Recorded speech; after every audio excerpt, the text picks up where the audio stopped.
Imagine waking up to a text message that says, "Peter is in trouble. Come to Washington immediately." You arrive at the United States Capitol, expecting to give a lecture to an audience of dignitaries, but instead, you find your mentor's severed hand in the Capitol rotunda, tattooed with ancient symbols, pointing upward to the apotheosis of Washington painted on the dome above. This isn't fiction. Well, it is, but it's based on real locations, real symbols, and real secrets hidden in plain sight in America's capital. What if I told you that every monument you've ever seen in Washington, D.C., carries hidden meanings? That the Founding Fathers encoded their deepest philosophical beliefs into the very architecture of the nation? That beneath the Washington Monument lies a secret that connects ancient mystery schools with cutting-edge quantum physics? That human consciousness itself might be the greatest untapped power source in the universe? Welcome to The Lost Symbol by Dan Brown, a thriller that will take you on a breathless 12-hour journey through the symbolic landscape of Washington, D.C., where nothing is as it seems, and where the greatest treasure isn't gold or jewels, but the realization of humanity's divine potential. This is a story that transforms tourists into seekers, monuments into messages, and readers into believers that ancient wisdom and modern science are finally converging on the same truth. Let's unlock these mysteries together. Robert Langdon is arguably one of the most recognizable characters in modern thriller fiction. A Harvard professor of symbology and religious iconology, Langdon has survived adventures at the Louvre throughout Rome, and now finds himself summoned to the very heart of American power, Washington, D.C. The setup is deceptively simple. Peter Solomon, one of Langdon's most trusted mentors and a prominent Freemason, invites him to deliver a lecture at the United States Capitol building. It's an honor Langdon can't refuse. Solomon is more than a friend. He's a father figure, a man of immense wealth and influence who has used his position to preserve ancient wisdom and support Langdon's academic career. The invitation promises an audience of Washington's elite and an opportunity to share his research on Masonic symbolism. But from the moment Langdon's plane touches down, things feel wrong. His contact information has been confused.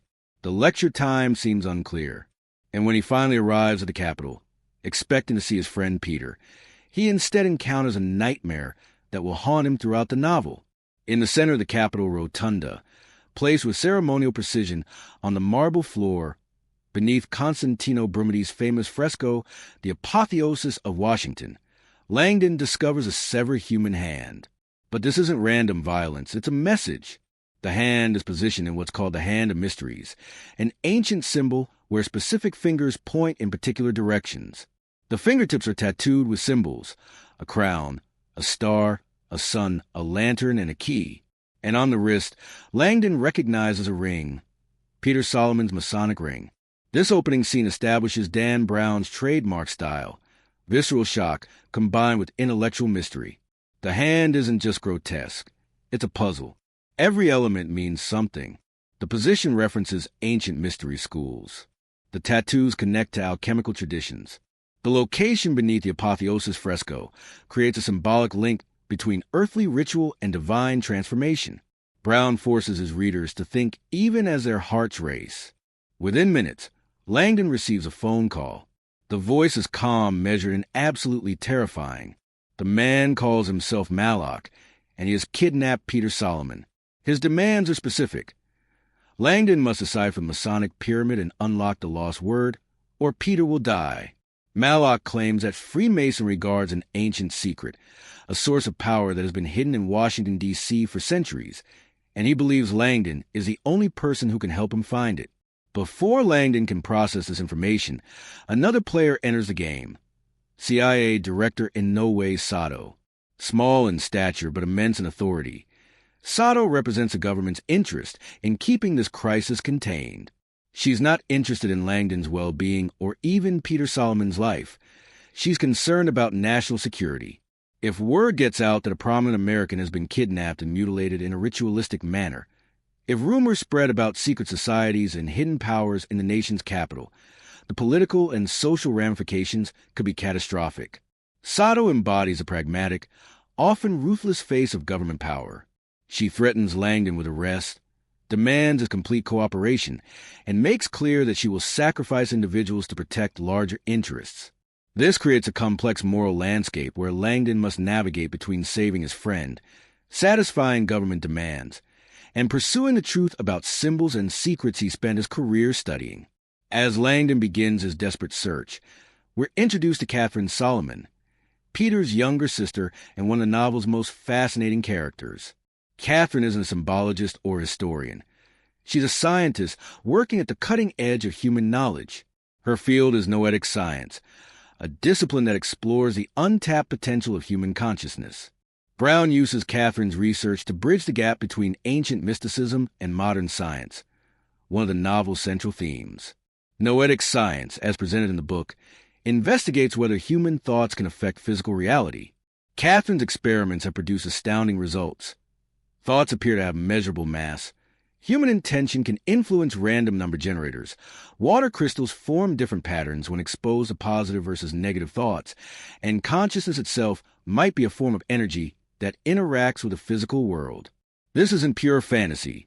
Brown bases Katherine's work on real research institutions like the Institute of Noetic Sciences, founded by Apollo 14 astronaut Edgar Mitchell. The premise is that ancient mystics, meditation masters, and spiritual practitioners have known for millennia what science is only beginning to prove: that consciousness is not merely an epiphenomenon of brain chemistry, but a fundamental force in the universe. Katherine has built a laboratory in the Smithsonian Museum Support Center, a massive warehouse that houses artifacts not on display. Her workspace, called the Cube, is a specially designed chamber that isolates experiments from external electromagnetic interference. She's been conducting research that could revolutionize our understanding of prayer, meditation, collective consciousness, and the relationship between mind and matter. But on this fateful night, Katherine's laboratory becomes a crime scene. Malak, who has been watching the Solomon family for years, breaks into her facility and destroys her life's work.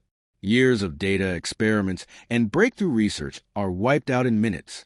Katherine barely escapes with her life, but she loses everything she's worked for. This violation serves multiple narrative purposes.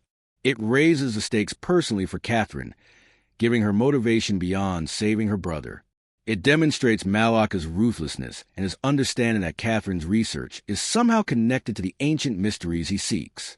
And it poses a thematic question: if science is proving that consciousness is real power, what does that mean for how we understand prayer, ritual, and the practices of ancient mystery schools? Katherine and Langdon join forces, bringing together scientific and symbolic perspectives. Their partnership represents the novel's central argument, that ancient wisdom and modern science are converging on the same truths. The mystics call it enlightenment, divine power, or gnosis. Scientists call it quantum consciousness, observer effects, or non-local mind.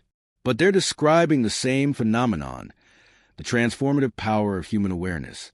One of the law symbol's greatest strengths is its treatment of Washington, D.C. as a symbolic landscape. Brown transforms familiar monuments into a treasure map of esoteric knowledge, revealing how the Founding Fathers encoded Masonic and Enlightenment philosophy into the nation's capital. The Capitol building itself becomes a key location. Langdon and Katherine discover clues in the Capitol's basement, in the National Statuary Hall, and in the rarely seen spaces beneath the familiar public areas. Brown reveals that the building's architecture incorporates sacred geometry, that its art references ancient mystery traditions, and that its very layout mirrors the human body's energy centers, or chakras. The Washington Monument plays a crucial role. This iconic obelisk, the world's tallest stone structure, is revealed to have Masonic cornerstone ceremonies and Egyptian symbolism built into its design. The aluminum capstone at its peak, the 555-foot height, the inscriptions inside the monument, all carry meanings that most tourists never consider. The Library of Congress becomes a repository of hidden knowledge.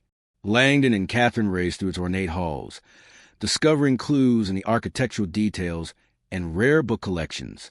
The library's reading room, with its symbolic murals and careful geometric design, reflects Enlightenment ideals about the democratization of knowledge and human perfectibility. Perhaps most significant is the House of the Temple, the headquarters of the Scottish Rite of Freemasonry's southern jurisdiction. This imposing building, modeled after the ancient mausoleum at Halicarnassus, becomes the setting for the novel's climax. Its architecture deliberately evokes ancient mystery schools, with 33 columns representing the 33 degrees of Scottish Rite Masonry, sphinxes guarding the entrance, and a temple room designed for ritual transformation. Brown meticulously researches and describes these real locations, allowing readers to visit them and verify his descriptions. This grounding in actual architecture and verifiable symbolism gives his fictional narrative a sense of authenticity. When Langdon explains that George Washington's Masonic apron is real and on display, or that the Capitol's apotheosis fresco genuinely depicts Washington ascending to godhood surrounded by pagan deities, readers can confirm these facts. The symbolic geography extends to the city's layout. The streets form pentangles and other geometric patterns. Monuments align with celestial events. The placement of major buildings reflects astronomical knowledge and sacred geometry principles. Whether intentional or not, Washington, D.C.'s design allows for interpretation as a massive ritual landscape, a city-sized temple designed to inspire citizens toward virtue and enlightenment. Freemasonry is central to the lost symbol, and Brown approaches it with a mix of reverence and dramatic license. He portrays Masonry as a philosophical brotherhood dedicated to moral improvement, charity, and the preservation of ancient wisdom, not the sinister conspiracy of popular paranoia. Brown explains that many founding fathers were indeed Masons: George Washington, Benjamin Franklin, and numerous other key figures in American history. Their Masonic beliefs influence how they conceived of the new nation. Ideas about human perfectibility, the power of reason, religious tolerance, and the symbolic use of architecture all stem from Masonic philosophy rooted in Enlightenment ideals. The novel distinguishes between exoteric and esoteric knowledge. Exoteric knowledge is openly available, the rituals, symbols, and organizational structure of Freemasonry. Esoteric knowledge is hidden, understood only by those who have achieved certain levels of insight. The secrets of Masonry aren't conspiratorial plans, but mystical truths about consciousness, divinity, and human potential. Brown introduces a concept of the Masonic Pyramid, a legendary artifact supposedly entrusted to American Masons by their European predecessors. According to the novel's mythology, this pyramid encodes a location of profound knowledge, the lost word that can unlock divine power. Peter Solomon, as a high-ranking Mason, is supposedly one of the few who knows how to decode this pyramid. The pyramid becomes a MacGuffin driving the plot, but Brown uses it to explore deeper themes. Is the pyramid literal or metaphorical? Does it point to physical treasure or spiritual enlightenment? The answer, revealed gradually, is that it's both. The physical object is real, but its true value is symbolic. Masonic ritual also plays a significant role. Brown describes, with some dramatic exaggeration, initiation ceremonies, symbolic deaths and rebirths, and the use of allegory to convey moral lessons. These rituals, he suggests, are psychological technologies designed to transform consciousness, to create experiences that bypass rational thought and directly impact the psyche. The 33rd degree of Scottish Rite Masonry receives special attention. In the novel, this highest degree represents complete initiation into the mysteries. Those who achieve it have supposedly unlocked the deepest secrets of the order. But Brown reveals that even this ultimate degree doesn't grant supernatural power. It grants understanding, the realization that divinity exists within humanity itself. Throughout, Brown addresses common conspiracy theories about Freemasonry with a kind of patient debunking. No, Masons don't worship Satan. Their rituals reference the great architect of the universe, a concept compatible with all monotheistic religions. No, they're not planning world domination. They're a fraternal organization focused on charity and self-improvement.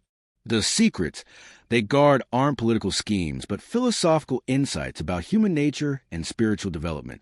Yet Brown also validates the sense that something profound is being preserved. The mystery schools of ancient Egypt, Greece, and Rome did possess knowledge about consciousness, ritual, and transformation. Freemasonry, along with other Western esoteric traditions, claims lineage from these schools. Whether the historical connections are literal or symbolic, the philosophical inheritance is real. Every Dan Brown novel needs a compelling villain, and Malloch delivers. He's introduced as a physically imposing figure, heavily tattooed, obsessed with ancient mysteries, and utterly convinced of his divine destiny. But as the novel progresses, we discover layers of tragedy and delusion beneath his monstrous actions. Malaka's body is his canvas and his obsession. He's covered himself in tattoos representing his spiritual journey. Alchemical symbols, mystical diagrams, religious iconography from multiple traditions. These aren't random. Each tattoo marks a stage in what he believes is his transformation from human to divine being. The only space remaining is a crown on his head, where he plans to tattoo the lost word once he discovers it, completing his apotheosis. His methods are brutal and calculated. He spent years planning this night, positioning himself to strike at the Solomon family at their most vulnerable. He's wealthy, having stolen the identity of a dead man, and built a fortune through manipulation and crime. He's physically powerful, having transformed his body through rigorous training. And he's genuinely intelligent, having studied the mysteries he seeks with scholarly dedication. But Malaka's greatest weapon is psychological manipulation. He understands symbols, ritual, and the power of fear. His torture of Peter Solomon isn't merely physical. It's designed to break his victim spiritually, to force him to reveal secrets he's sworn to protect. Malak stages everything for maximum psychological impact, from the presentation of Peter's severed hand to the threats against Katherine. The novel's shocking revelation comes about two-thirds through. Malak is Zachary Solomon, Peter's son, who everyone believed died years ago in a Turkish prison. The backstory is tragic. Zachary was a privileged, rebellious young man who got involved with the wrong people during a European adventure. Arrested in Turkey for drug smuggling, he called his father for help. Peter, believing in tough love and wanting to teach his son responsibility, didn't immediately rescue him. He thought a brief period in Turkish custody would teach Zachary a lesson, but the situation spiraled out of control. Zachary was placed in a brutal prison, where he was abused, corrupted, and believed his family had abandoned him. In his rage and despair, he faked his death and swore revenge. The transformation from Zachary to Malak represents a complete psychological break. Zachary died in that prison. What emerged was something else, a being consumed by delusion and hatred. He blames his family for his suffering, but he's also convinced himself that his pain was necessary, that it was a dark initiation preparing him for divine transformation. This backstory adds moral complexity. Malak is a monster who tortures and kills without remorse, but he's also a victim of circumstance, childhood trauma, and his own mental illness. His obsession with the mysteries represents a corrupted spiritual seeking. He wants transcendence but pursues it through ego, violence, and delusion rather than humility and wisdom. Brown uses Malak to explore the dangers of literalism and spiritual materialism. Malak has studied the mysteries extensively, but he understands them completely backward. He thinks the lost word is a magical incantation that will grant him supernatural power. He believes that completing his tattoos and performing the right ritual will literally transform him into a god. He's taken metaphors as facts, symbols as literal instructions. The contrast with Peter Solomon is instructive. Peter also studies the mysteries, also performs rituals, also seeks transformation. But Peter understands that these practices work psychologically and spiritually, not magically.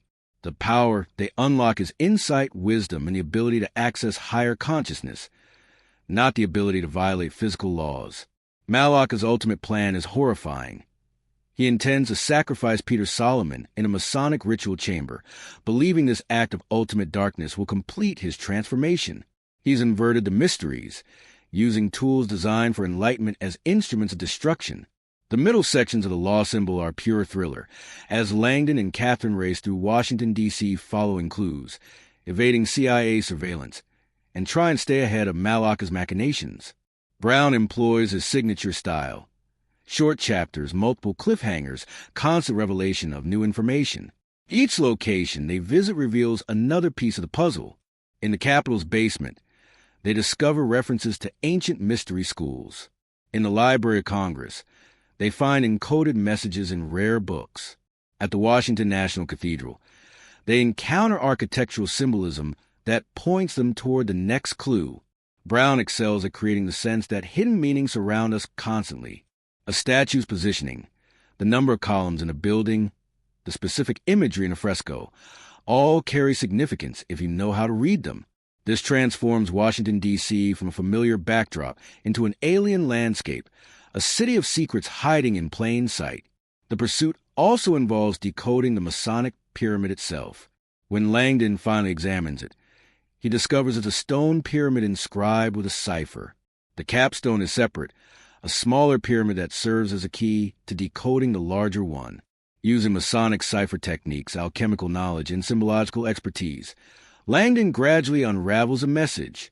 But each answer leads to another question. The pyramid points to a location, but what's at that location? The symbols reference ancient texts, but which ones?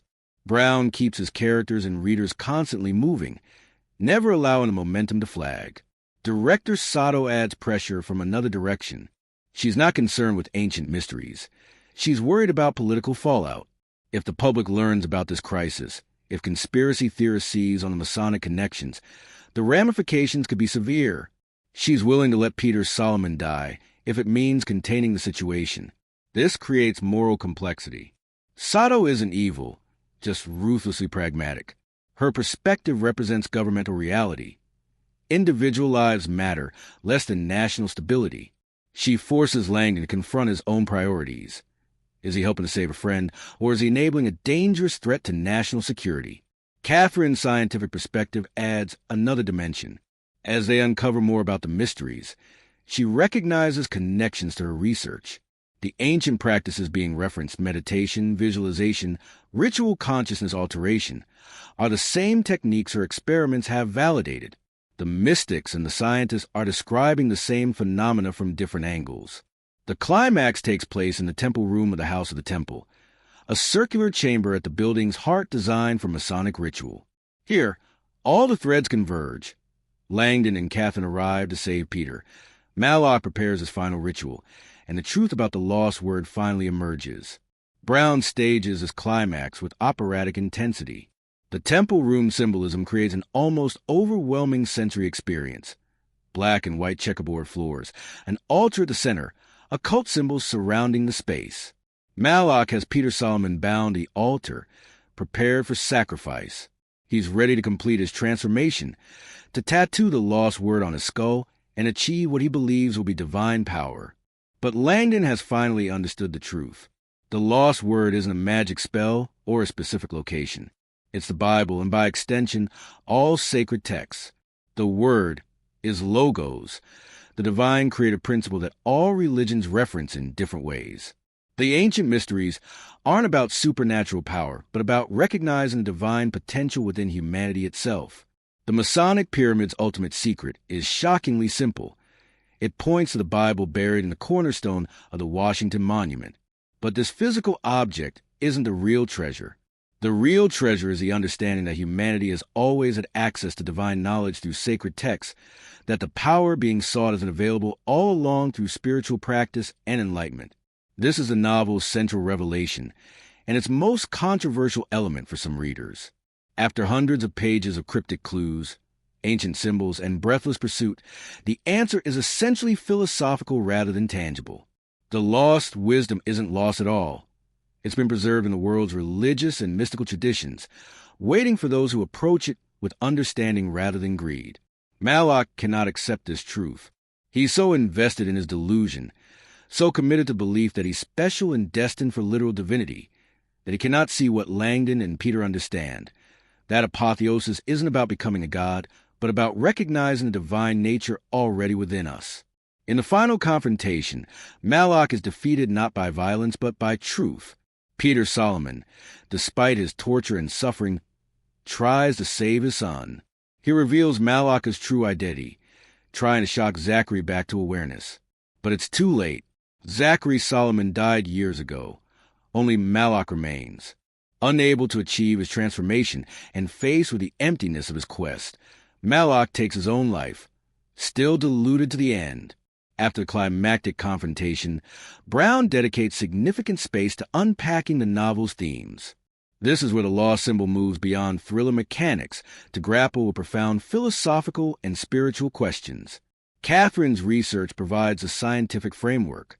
Her experiments suggest that consciousness isn't an illusion created by brain chemistry, but a fundamental aspect of reality. When mystics talk about the power of prayer, when Masons perform rituals of transformation, when meditation masters demonstrate seemingly impossible feats, They're accessing real capabilities of human consciousness. Brown references real experiments from institutions like Princeton's Pear Lab, Princeton Engineering Anomalies Research, which studied whether human intention could influence random number generators. The results suggested small but statistically significant effects, as if consciousness could indeed interact with physical systems in measurable ways. The novel suggests that ancient mystery schools knew this intuitively. Their rituals weren't superstition but technology, psychological and spiritual technologies for altering consciousness, accessing non-ordinary states of awareness, and tapping into the deeper potentials of a human mind. What they call divine power, we might call expanded consciousness or non-local mind. This bridges a gap between religion and science, one of Brown's recurring interests. For centuries, these domains have been at odds. Faith versus reason, revelation versus empiricism, mysticism versus materialism. But the law symbol proposes that they're converging on the same insights from different directions. The apotheosis of Washington fresco becomes a central symbol for this theme. It depicts George Washington ascending to heaven, surrounded by gods and goddesses from classical mythology, receiving divine wisdom and power. Most people view it as artistic fancy or patriotic mythology, but Brown suggests it represents something deeper, the idea that humans can achieve divine understanding, that apotheosis, becoming godlike, is humanity's destiny. This isn't blasphemy from a Masonic or Enlightenment perspective. It's the whole point. The divine spark exists within every person. Spiritual practice, moral development, and intellectual growth aren't about earning God's favor, but about realizing our inherent nature. As the Bible says, "Ye are gods," a controversial verse that mystery traditions interpret as recognizing humanity's divine potential. Brown links this to the perennial philosophy, the idea that all religions share core truths beneath their surface differences. Whether you call it enlightenment, salvation, gnosis, or self-realization, the mystical core of every tradition points toward the same transformation, awakening to your true nature as something more than a limited ego, recognizing your connection to the divine ground of being. Katherine's research validates what contemplatives have reported for millennia, that consciousness can transcend its normal limitations, that meditation alters brain function in measurable ways, that focus intention produces real effects, that the boundary between mind and matter is more permeable than materialist science assumed. One of Brown's great strengths is making symbology exciting. In the law symbol, he demonstrates how symbols function as a language that bypasses rational thought and speaks directly to the unconscious mind. The hand of mysteries that opens the novel isn't just gruesome. It's a complex symbol. Each finger represents an aspect of mystical development. The tattooed symbols reference alchemical transformation stages. The hand's placement and orientation encode information. This is symbolic language, as precise as mathematics, but operating through image and association rather than logic. Brown explains how symbols work psychologically. They're not arbitrary signs, but condensed meanings that trigger emotional and intuitive responses. A cross doesn't just represent Christianity intellectually. It evokes sacrifice, redemption, suffering, and transcendence in the viewer's psyche. Effective symbols work at multiple levels simultaneously, carrying layers of meaning that unfold upon contemplation. Mystery schools use symbols as teaching tools and consciousness technologies. An initiate wouldn't just learn that a particular symbol meant something. They'd meditate on it, visualize it, participate in rituals involving it, until the symbol's meaning was integrated at a deep psychological level. This is experiential knowledge, not just intellectual information. The novel shows how Washington, D.C.'s monuments function symbolically. The obelisk of the Washington Monument represents the phallus, masculine creative energy reaching skyward. The Capitol dome represents the womb, feminine receptive energy, containing and nurturing. Together, they create a symbolic union, the hieros gamos, or sacred marriage of opposites that generates wholeness. The checkerboard floor pattern in Masonic lodges symbolizes duality, light and dark, good and evil, spirit and matter. Walking across it represents navigating the polarities of existence, learning to balance opposites. The Masonic square and compass represent different aspects of consciousness, earth and heaven, matter and spirit, working together to create. Brown demonstrates that these aren't just pretty pictures, but a sophisticated language for encoding philosophical and spiritual concepts. before widespread literacy, symbols were how knowledge was preserved and transmitted. They're more efficient than words for certain purposes. A symbol can convey in an instant what would take paragraphs to explain verbally. This symbolic literacy is largely lost in modern culture. We're taught to think verbally and logically, but not symbolically and intuitively. Mystery schools preserve this way of knowing. Teaching initiates to read the symbolic universe surrounding us. Brown suggests we're impoverished by this loss, that recovering symbolic literacy would enrich our experience and understanding. The lost symbol generated significant controversy and mixed reviews when published in 2009. Understanding the criticism helps appreciate both the novel's strengths and limitations. Some critics dismiss the book as formulaic, noting that it follows the same basic structure as the Da Vinci Code and Angels and Demons. A respected authority figure is threatened. Langdon is pulled into crisis. A female partner with specialized knowledge joins him. They race through historically significant locations decoding symbols, confronting a physically imposing villain with a tragic backstory, and discovering that religious institutions preserve ancient truths. The criticisms have merit. Brown has a formula, and the lost symbol doesn't deviate from it significantly. The prose is functional rather than literary. Characters can feel like vehicles for exposition rather than fully realized people. The revelations that seem shocking to characters often feel obvious to attentive readers. The novel's treatment of Freemasonry proved controversial. Some Masons appreciated Brown's generally positive portrayal, his emphasis on the fraternity's philosophical and charitable aspects. Others felt he sensationalized their traditions, turning sacred rituals into entertainment.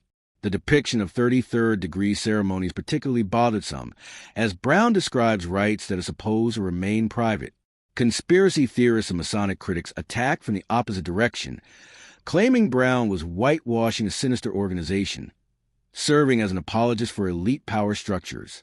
These critics saw the novel as propaganda designed to make Freemasonry seem benign and philosophical rather than conspiratorial and dangerous. The treatment of science also drew criticism. While noetic science is a real field, some of Katherine's experimental results are exaggerated or misrepresented versions of actual research. Critics from the scientific community pointed out that the research Brown cites is controversial, often not replicated, and doesn't support the grandiose conclusions the novel draws. Religious readers had mixed reactions.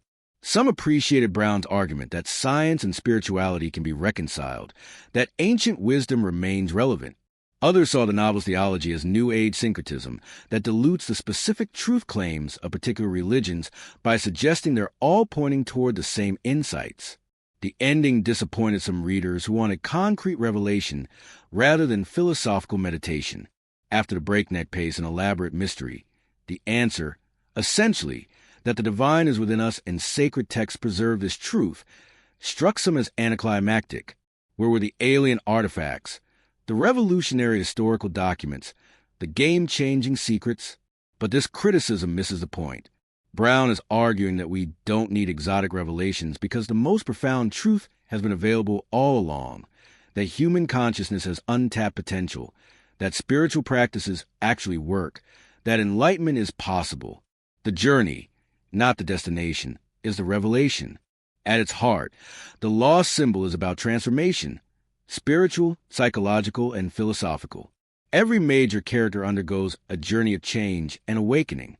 Robert Langdon begins as an academic rationalist, comfortable with symbols as objects of study, but skeptical of their claimed power.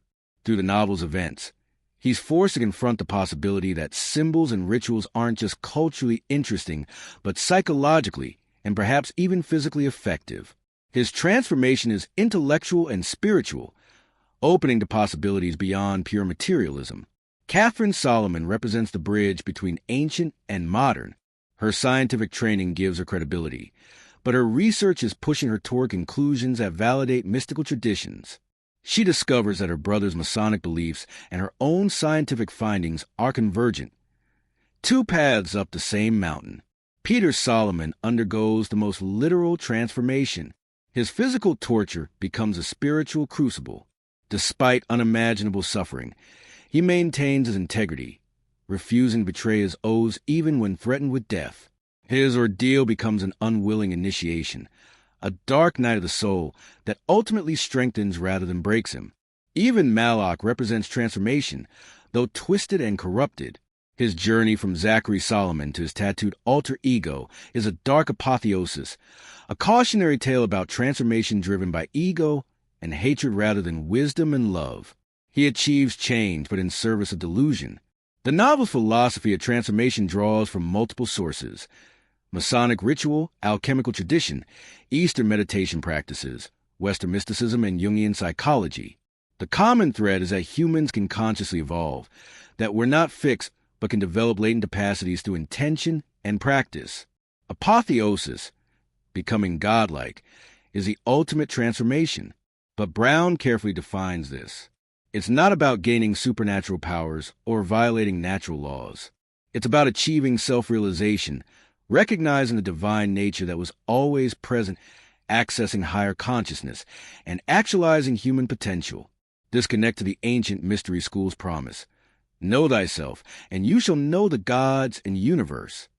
Self-knowledge isn't narcissism, but the recognition that by understanding consciousness itself, the awareness that is reading these words right now, we access something universal and transcendent.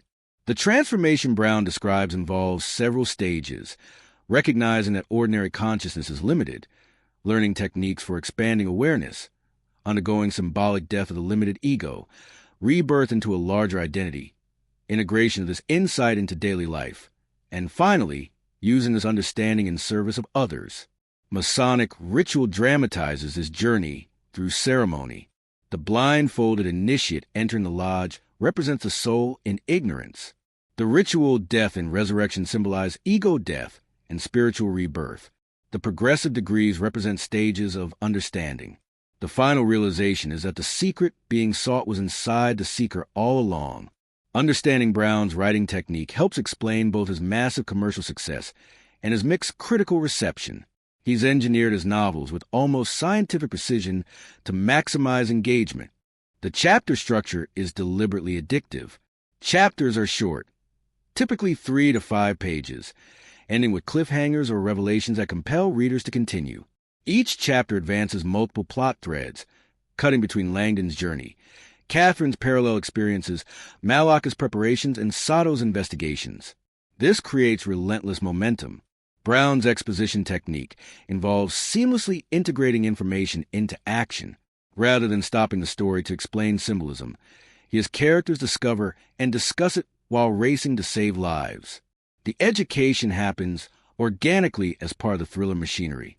The Dan Brown formula, refined through multiple novels, involves specific elements: a likable, intelligent, but not superhuman protagonist, a crisis that begins immediately, a ticking clock creating urgency, exotic locations readers can visit, real historical facts mixed with fictional interpretation, secret societies or conspiracies, a physically imposing villain with psychological complexity, a female partner who brings specialized knowledge, and revelation of hidden truths about familiar institutions.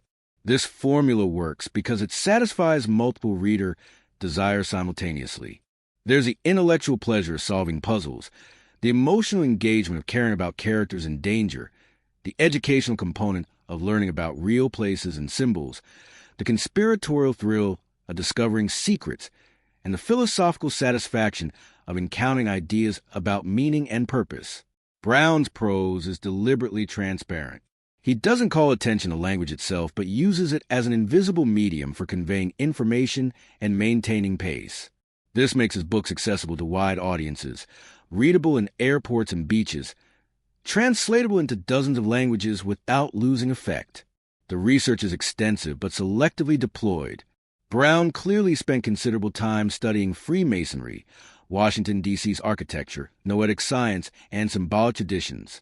But he presents his research in digestible chunks, never overwhelming readers with information dumps. The novels also function as intellectual thrillers, making readers feel smart as they anticipate revelations or spot clues before characters do. This interactive quality creates engagement. Readers actively participate in solving the mystery rather than passively receiving a story. Critics who dismiss Brown as a poor writer often miss that he's excellent at what he's trying to do: create page-turning entertainment that educates and provokes thought. He's not aiming for literary innovation, but for maximum accessibility and engagement. By that measure, his technique is remarkably effective. One of the law symbol's most compelling aspects is how much of it is actually true. Brown grounds his fiction in verifiable facts, allowing readers to visit locations and confirm his descriptions. The Freemasonry details are extensively researched.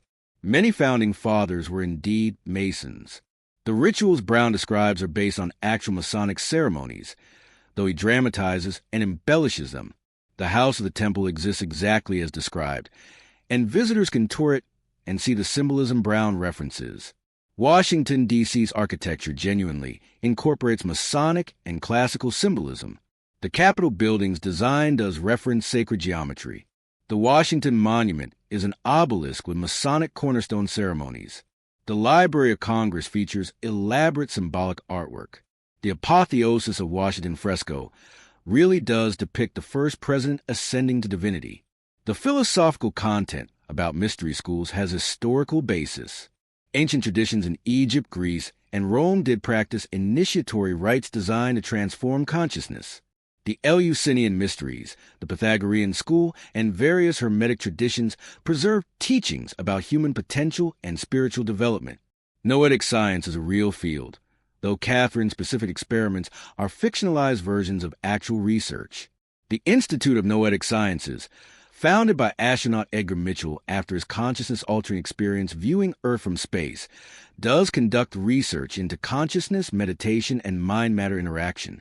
The scientific studies Brown references, experiments showing intention affecting random number generators, water crystals responding to thoughts, measurable effects from prayer and meditation, are based on real research, though the interpretation and strength of evidence remains controversial in the scientific community. The historical claims about symbolism are generally accurate. The square and compass really are central Masonic symbols. The all-seeing eye appears on the dollar bill along with the unfinished pyramid, both Masonic references. Alchemical symbolism did use specific images to encode chemical and spiritual transformation processes. Brown's genius is blending fact and fiction so seamlessly that readers can't always distinguish them. This creates cognitive dissonance that's central to his appeal. If this verifiable fact is true, maybe these interpretations are also true. It's intellectually stimulating and occasionally frustrating, requiring readers to do their own research to separate history from speculation. The philosophical arguments about consciousness and human potential aren't Brown's inventions, but draw from perennial philosophy, mystical traditions across cultures, and contemporary consciousness studies. The idea that humans have divine potential appears in Christian mysticism, Kabbalah, Sufism, Vedanta, Buddhism, and indigenous traditions worldwide. The concept of the lost word deserves deeper exploration because it connects to profound traditions about language, consciousness, and reality. In Masonic tradition, the lost word represents knowledge that was possessed by the ancients but has been forgotten or concealed. It's associated with the true name of God, the word of power that created the universe, the logos that John's Gospel describes as existing in the beginning. This idea has ancient roots. In Kabbalah, knowing the true names of God grants understanding and power. In Hinduism, the sacred syllable Om or Aum is a primordial vibration from which creation emerged. In Christianity, Jesus is identified with the word that was God. In Islam, the 99 names of Allah encode divine attributes. The premise is that language isn't merely conventional but has deep connections to reality. The right word, properly understood and spoken, doesn't just describe reality, but affects it. This is magical thinking in the technical sense. The belief that symbols and words have inherent power. Modern linguistics would call this the magical theory of language, viewing it as primitive, but contemplative traditions maintain that there's something to it. When you name something, you create a relationship with it. When you repeat a mantra, you alter your consciousness. When you speak with intention, you create effects beyond mere information transfer. Brown's revelation that the lost word is essentially the Bible represents his interpretation that the word is sacred scripture generally, the accumulated wisdom of spiritual traditions preserved in texts. But there's a deeper layer. The word is consciousness itself, the awareness that reads and comprehends, the logos that gives meaning. This connects to Katherine's research. If consciousness is fundamental rather than epiphenomenal, if thoughts have measurable effects, then perhaps the ancient mystics were onto something.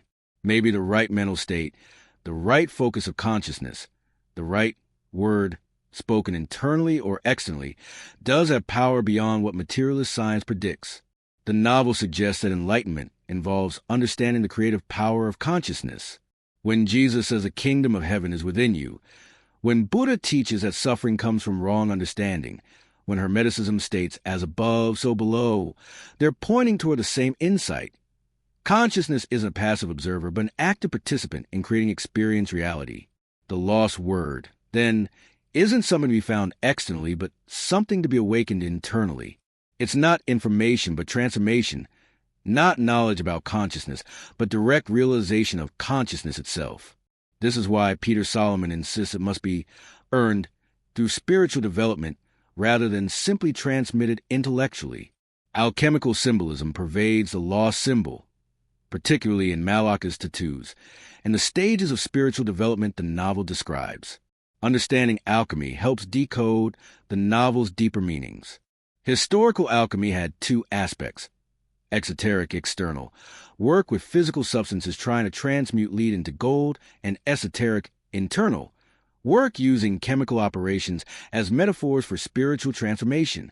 Most serious alchemists understood that the real great work was transforming the leaden self into golden enlightenment. The alchemical process typically involves several stages, each with symbolic colors and operations: nigredo, blackening, the breaking down of ego and false self; albedo, whitening, purification and emergence of authentic being; citronidas, yellowing, the dawning of spiritual illumination; rubedo, reddening, the completion of the great work, spiritual gold. Malacca's journey parodies this process. His descent into the Turkish prison represents nigredo, the dark night. His physical transformation through tattoos mimics the alchemical stages. His planned apotheosis is meant to be rubedo, the achievement of spiritual gold. But because his motivation is ego-driven rather than ego-transcending, his transformation produces only delusion. Peter Solomon's ordeal represents authentic alchemical transformation. His torture is a nigredo, the breaking down of all false supports. His maintenance of integrity, despite suffering, is the purification of albedo. His survival and renewed understanding represents the completion of the great work. He's been refined by fire into something more resilient and wise.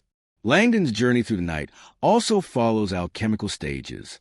He begins in confusion, nigredo, gradually gains clarity through solving puzzles, albedo, achieves insight into mysteries, citronidas, and emerges transformed in understanding, rubedo. The physical journey through Washington mirrors an internal journey of consciousness. Alchemy teaches that transformation requires both solved et coagula, dissolving and recombining. Old patterns must be broken down before new ones can form. Ego must die before true self emerges. Limited understanding must be released before expanded awareness becomes possible. The alchemical maxim, as above, so below, suggests that microcosm reflects macrocosm, that human consciousness mirrors universal consciousness, that studying the self reveals cosmic truths. This is why mystery schools focus on self-knowledge, not narcissism, but recognition that individual awareness is a hologram of universal awareness. Brown uses alchemical symbolism to suggest that spiritual development isn't passive reception of grace, but active engagement in a transformation process. It requires intention, effort, and persistence. The great work isn't completed in an instant, but unfolds through stages, each with its challenges and rewards. When the lost word is revealed to be the Bible buried in the Washington Monument's cornerstone, Brown is making a complex argument about sacred texts and their role in preserving ancient wisdom. He's not claiming the Bible is literally dictated by God, or that it's the only valid scripture. Rather, he's suggesting that sacred texts across traditions encode profound insights about consciousness, ethics, and human potential. The Bible serves as exemplar for all scripture: Torah, Quran, Vedas, Buddhist sutras, Taoist texts, indigenous oral traditions. Sacred texts function on multiple levels. The exoteric level is literal narrative, stories, laws, historical accounts. The esoteric level is symbolic and mystical, Parables encoding spiritual truths, metaphors for internal processes, allegories about consciousness. Mystery traditions have always read sacred texts esoterically. When Genesis describes creation in 7 days, initiates don't debate geology but recognize descriptions of consciousness developing through stages. When Jesus speaks of being born again, mystics understand ego death and spiritual rebirth. When the Quran describes paradise, Sufis recognize descriptions of enlightened awareness. Brown suggests that literal fundamentalism misses the point. Sacred texts aren't meant to be historical documents or scientific treatises, but technologies for transformation. They're designed to be contemplated, meditated upon, allowing their symbols and stories to work on the psyche. The novel's claim that the lost word has been hidden in plain sight reflects this. The wisdom has always been available in Scripture, but most readers miss it because they read exoterically rather than esoterically. It's hidden not through conspiracy, but through lack of understanding. This interpretation allows Brown to honor religious traditions while critiquing narrow literalism. The texts are profoundly valuable, but must be approached with the right keys: symbolic literacy, contemplative practice, openness to multiple levels of meaning. Katherine's scientific research validates scriptural claims interpreted properly. When the Bible says faith can move mountains, when it describes healing through touch and intention, when it records the power of prayer, these aren't superstitious claims, but reports of consciousness effects that science is beginning to measure. The convergence of ancient scripture and modern science becomes Brown's ultimate revelation. The mystics knew through direct experience what scientists are discovering through experiment. Consciousness has capacities beyond what common sense suggests. Human potential exceeds what materialist worldviews allow, and the boundary between mind and matter is more fluid than we typically recognize. Brown transforms Washington, D.C. from political capital into sacred geography, revealing how the Founding Fathers conceived it as more than administrative infrastructure, but as a symbolic landscape designed to inspire and educate. The city's layout allegedly incorporates sacred geometry, though historians debate how intentional this was. The pentagram formed by certain street patterns, the astronomical alignments of monuments, the use of specific proportions in buildings, all suggest sophisticated planning that goes beyond practical considerations. The concept of sacred space is ancient and universal.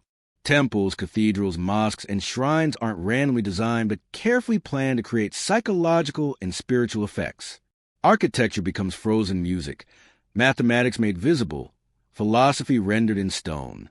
Washington's monuments serve as secular temples in this interpretation. The Lincoln Memorial, with its Greek temple design and enthroned figure, creates a space for reflecting on sacrifice, justice, and national unity. The Jefferson Memorial celebrates Enlightenment ideals. The Washington Monument serves as Axis Mundi, connecting earth and heaven. The Capitol building functions as the heart of the sacred landscape. Its dome echoes St. Peter's Basilica and other great domes, creating a sense of expansiveness and aspiration. The rotunda becomes a kind of secular sanctuary where citizens can contemplate national values and historical significance. Brown reveals that much of the symbolism is Masonic in origin, reflecting the Enlightenment ideals that Freemasonry preserved and propagated. The architecture embodies beliefs about human perfectibility, the power of reason, religious tolerance, and democratic governance. The underground spaces Brown describes, tunnels beneath the Capitol, hidden chambers, rarely seen areas, create a literal underworld corresponding to psychological depths. The journey through these spaces mirrors descent into the unconscious, confronting shadow material before emerging into light and understanding. This interpretation of Washington as sacred space suggests that environment shapes consciousness. Just as a cathedral's architecture directs attention upward toward transcendence, Washington's monuments direct attention toward civic virtues and national ideals. The space itself is meant to elevate and inspire. Whether the Founding Fathers consciously intended all these symbolic layers remains debatable, but the effect is real. Washington, D.C. does function as America's sacred center, the place where national mythos is embodied in physical form, where citizens come to connect with something larger than daily life. Brown's treatment invites readers to see their surroundings symbolically, to recognize that architecture, urban design, and public art aren't merely decorative but encode meanings and shape experience. This recovers a way of relating to space that modernity has largely forgotten. Malloc represents the shadow side of esoteric seeking. What happens when spiritual practices are corrupted by ego, when sacred knowledge serves selfish ends, when transformation becomes about power rather than wisdom? This is a recurring danger in spiritual traditions. The same practices that can lead to enlightenment can also inflate the ego. The same knowledge that can liberate can also corrupt. The same rituals that can transform can also be perverted. Brown explores several ways wisdom traditions become corrupted. First, literalism. Taking metaphors as facts, symbols as literal instructions. Malak believes completing his tattoos will literally make him divine, missing that apotheosis is metaphorical. Second, materialism. Seeking power, wealth, or control rather than understanding.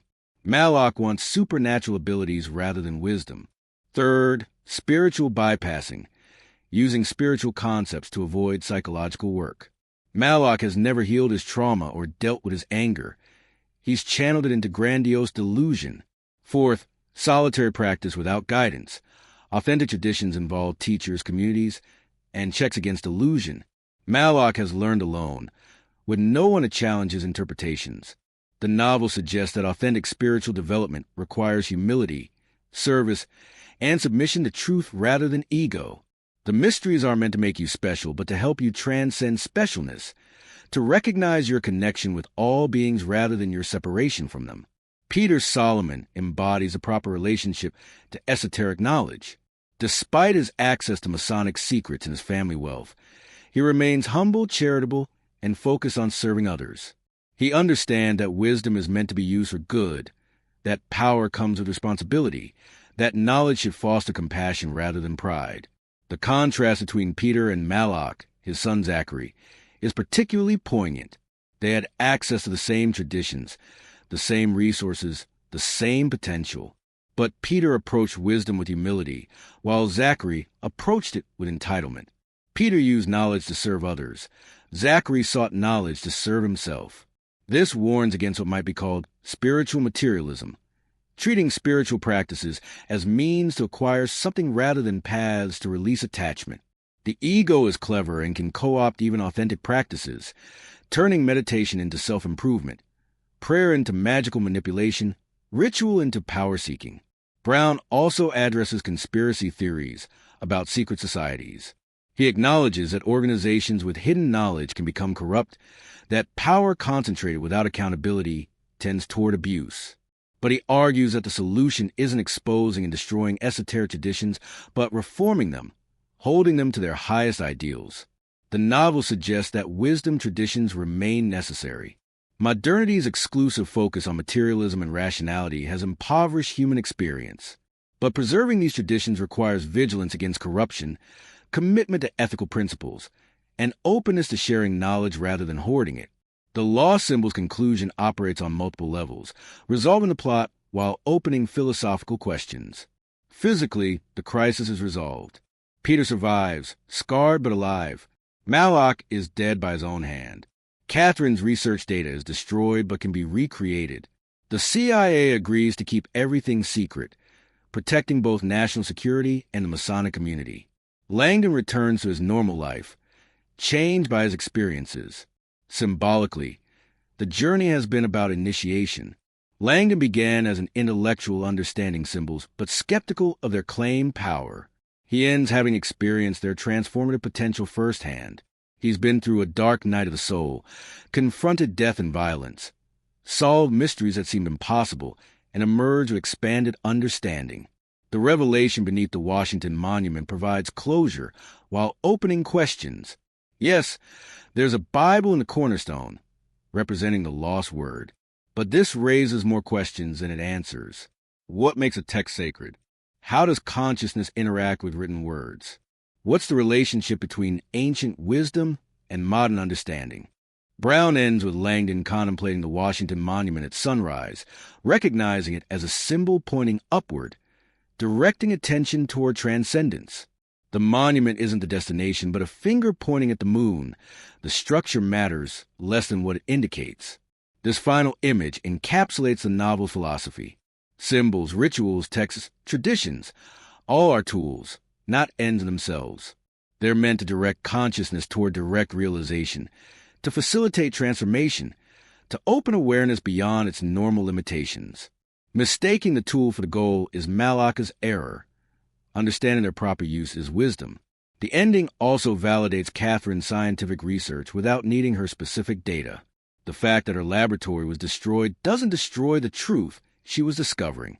Other researchers will continue the work. The convergence of ancient wisdom and modern science will proceed because it reflects something real about consciousness and cosmos.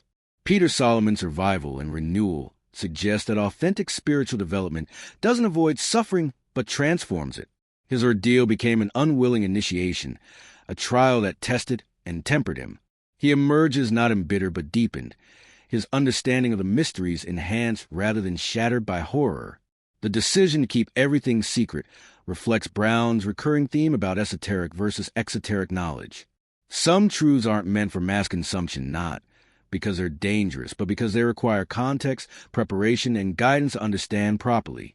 Releasing them prematurely could cause misunderstanding, panic, or misuse. This raises questions about elitism and democracy.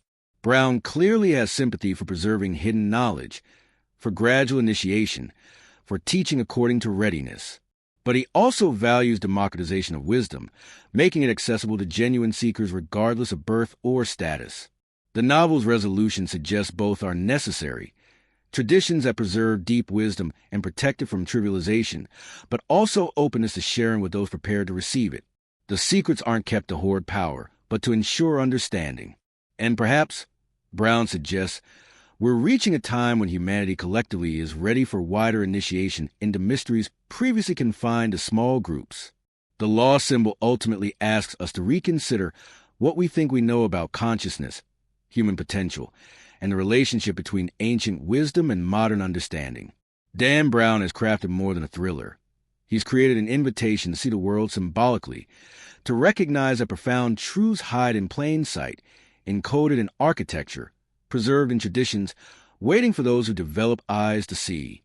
Whether you approach this novel as entertainment, education, or spiritual provocation, it succeeds in making you question assumptions. Can thoughts affect matter? Do symbols carry power beyond their conventional meanings? Is there wisdom in ancient traditions that rationalist modernity has too quickly dismissed? Are we really the isolated, limited egos we typically imagine ourselves to be, or is consciousness vaster, more connected, and more powerful than common sense suggests? The novel doesn't demand you accept its answers, but invites you to engage with its questions. Visit Washington, D.C., and look at the monuments with fresh eyes. Explore the intersection of consciousness studies and mystical traditions. Consider whether the practices of meditation, ritual, and contemplation might be technologies for transformation rather than superstitious holdovers. Brown reminds us that the greatest mysteries aren't in distant galaxies or subatomic particles, though those are mysterious enough, but in the consciousness that contemplates mysteries, the awareness that is present right now as you process these words. What is consciousness? Where does it come from? What are its limits? What capacities remain undeveloped? These questions have fascinated humans for millennia and remain at the frontier of both science and spirituality. The lost symbol suggests that we're living at a unique moment when ancient and modern knowledge streams are converging. Neuroscientists studying meditation find brain changes that validate what contemplatives reported centuries ago. Physicists discovering quantum effects that challenge materialist assumptions echo what mystics always claimed about the mind-matter relationship. The future might see an integration of wisdom traditions with scientific method, creating understanding that honors both empirical rigor and direct experience. So here's a final question to ponder, one that the novel poses but leaves each reader to answer. If Katherine Solomon's research is correct, if human consciousness really can affect physical reality through focus and tension, what does that mean for how we live? How would you think differently? What practices would you adopt? How would understanding yourself as a center of creative awareness rather than a passive observer change your relationship with life itself? And here's another.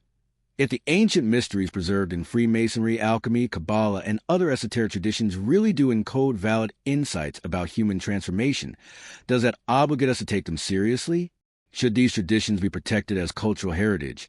Or should their secrets be fully democratized? Can wisdom be mass-produced, or does it require the kind of individual transformation that initiation rituals facilitate? The lost symbol doesn't answer these questions definitively because perhaps they can't be answered definitively. They require each person to investigate through their own experience, to test claims through their own practice, to discover through their own consciousness what consciousness itself is capable of. If you've enjoyed this deep exploration into Dan Brown's The Lost Symbol, if you're fascinated by the intersection of ancient symbols and modern mysteries, by the hidden meanings encoded in plain sight, and by the possibility that consciousness holds capabilities we're only beginning to understand, make sure to subscribe to our channel. We're dedicated to unpacking the mysteries behind best-selling thrillers, revealing the real history and philosophy that authors weave into fiction, and exploring how stories can transform the way we see reality. Hit that subscribe button and ring the notification bell so you never miss our next journey into hidden knowledge.